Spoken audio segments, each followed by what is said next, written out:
नमस्कार. मी ॲडव्होकेट कल्याण कदम. वारसा हक्काची जी नोंद आहे त्या संदर्भात आजचा व्हिडिओ आहे. काही तांत्रिक चुका जर आपल्या राहिल्या तर 7/12वर नोंद असून चालत नाही. त्या गोष्टीला, त्या व्यवहाराला मग तुम्हाला कोर्टाच्या पायऱ्या भविष्यात तुमच्या पिढीला चढाव्या लागू शकतात. ही गोष्ट विसरू नका. मग काय करावं, काय काळजी घ्यावी? तर नंबर 1, म्युटेशन. हिंदू सक्सेशन ॲक्टनुसार कायदेशीर दृष्ट्या वारसांची नोंद ही कोणी गेल्यानंतर वेळेत जर लावली नाही तर अशा व्यवहार भविष्यामध्ये अवैध ठरू शकतो. म्हणजे त्या खरेदी विक्रीच्या व्यवहाराला चॅलेंज होऊ शकतं. नंबर 2, मुलींचा हक्क हा सर्वोच्च न्यायालयाच्या 2005च्या निकालानंतर वडिलांच्या संपत्तीत जन्मताच प्राप्त झालेला आहे.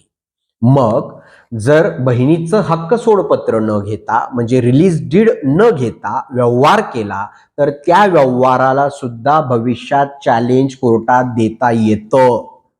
आणि नंबर 3, तुम्ही जर पार्टिशन डीड म्हणजेच वारसा नोंदणी वाटपपत्र न करता आपापसातील अगदी भावा बहिणींचा व्यवहार एखाद्या कागदावर केला तर याला कोणतीही कायदेशीर दस्त म्हणून नोंदणीकृत वाटपपत्र, जसं पार्टिशन डीडवर बोललो, रजिस्टर्ड डीडवर आपण बोलतोय, अशा पद्धतीच्याच गोष्टींना कायद्यामध्ये पाहिलं जातं, त्यालाच अधिकृत समजलं जातं. आणि अशा दस्त नसेल तर मात्र त्यालाही चॅलेंज करता येऊ शकतं.